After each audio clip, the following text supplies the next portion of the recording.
नहीं सर, जो आज जो सरकार की तरफ से जो एडवोकेट जनरल साहब पेश हुए थे और जो तन्नू बेदी मैम है जो एमिकस क्यूरी हैं, फ्रेंड ऑफ कोर्ट हैं, जिनको जज साहब ने अपॉइंट किया था, वो पेश हुए थे। और मैं इस केस में पटिशनर हूँ, being the legal adviser of Waris Punjab के जथेबंदी, और मेरी तरफ से एडवोकेट जजप्रीत सिंह वड़िंग पेश हुए थे। तो वहाँ पर जो एजी साहब ने, ये एडवोकेट जनरल साहब ने ये बात कही कि जो भाई अमृतपाल सिंह की अरेस्ट नहीं हुई है और सारी एजेंसियों के साथ जो बातचीत चल रही है, तो उस पर जो जज साहब ने कहा भी आप एफिडेविट पे ये बात बोल दो कोर्ट में, और हमको कहा भी आपके पास अगर कोई सबूत है, एफिडेविट कोई एविडेंस है तो आप पेश कर दो। तो उस पर हमने जो एक एप्लीकेशन लगाएंगे और जितना भी हमारे पास जो हम एविडेंस कलेक्ट कर सके, जहाँ जिन्होंने लोगों ने हमको भेजा, जितना भी हमारे पास है वो हम एप्लीकेशन के थ्रू कल को 29 मार्च की सुनवाई रखी है, तो कल तक वो पेश कर देंगे। आपने वारंट अफसर की डिमांड की थी कि वारंट अफसर में दिया जाए? नहीं, वो शुरू में की थी जब 21 मार्च को ये एप्लीकेशन फ़ाइल की थी।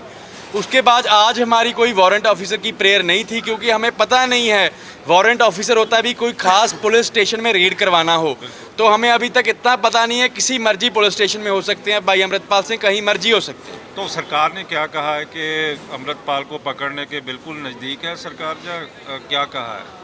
हाँ जी, जो एडवोकेट जनरल साहब ने जो बातें हुई हैं कोर्ट में ऑन रिकॉर्ड हुई हैं, उन्होंने कहा भी हम काफ़ी नज़दीक हैं अमृतपाल को पकड़ने के। ये एडवोकेट जनरल साहब की स्टेटमेंट थी, ये मेरी स्टेटमेंट नहीं है। तो आपकी क्या स्टेटमेंट है इसको लेकर? नहीं देखो, मेरी तो वही स्टेटमेंट है जो मैंने पिटीशन डाली है, हेबियस कॉर्पस की पिटीशन डाली है अभी, जो भाई अमृतपाल सिंह इनकी इलीगल कस्टडी में है और वो उनको प्रोड्यूस करें।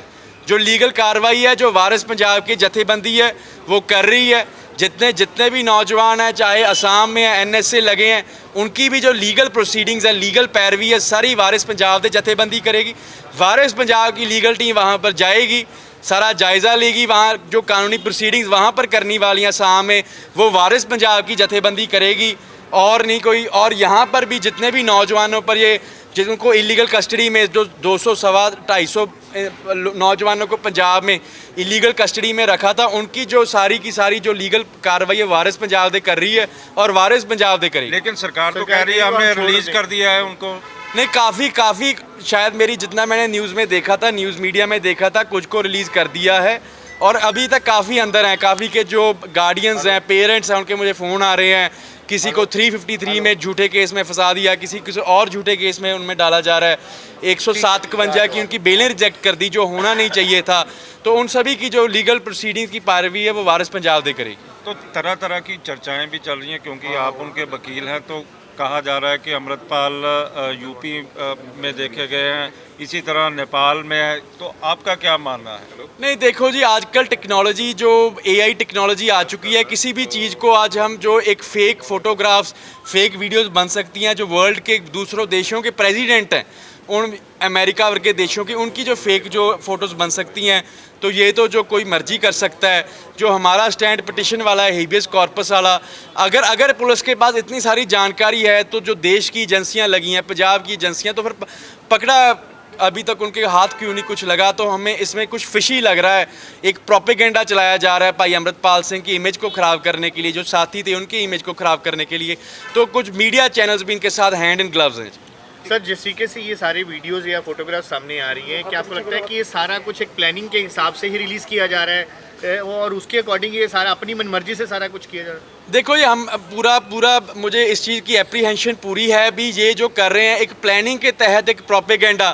देखो, काफ़ी एक जो पंजाब में पुलिस ऑफिसर हो और उनको यही ना पता हो भी शेरे पंजाब महाराजा रणजीत सिंह का झंडा किस तरह का था, जो मिसलों का झंडा किस तरह का था। तो ये सारा प्रोपेगेंडा, उनको इतना नहीं पता पंजाब में IPS हैं और ये नहीं पता भी 1849 से पहले पंजाब का नक्शा क्या था। उसी नक्शे को ये कुछ और पेश कर रहे हैं, झंडे को कुछ और पेश कर रहे हैं। तो ये जो IPS ऑफिसर्स हैं, ये जो ऑफिशियल्स हैं, ये किसी सरकार के एजेंडा तहत काम कर रहे हैं। क्योंकि ये तो एक 10वीं के बच्चे को भी पता होता जो पंजाब में रहता है भी पंजाब का झंडा कैसा था पहले सिख राज का, और जो बाकी जो सिख राज का नक्शा कैसा था। उस नक्शे में देखिए, एक साइड पे तो ब्रिटिश ईस्ट इंडिया कंपनी लिखा है, दूसरी साइड पे तो दूसरे मुल्कों का नाम लिखा है। तो एक जो प्रोपेगेंडा के तहत जो सिख कौम को, मैं कहूँगा, जो बदनाम करने की कोशिश हो रही है। जो फायरिंग ग्राउंड नजर आया, बोला है कि हम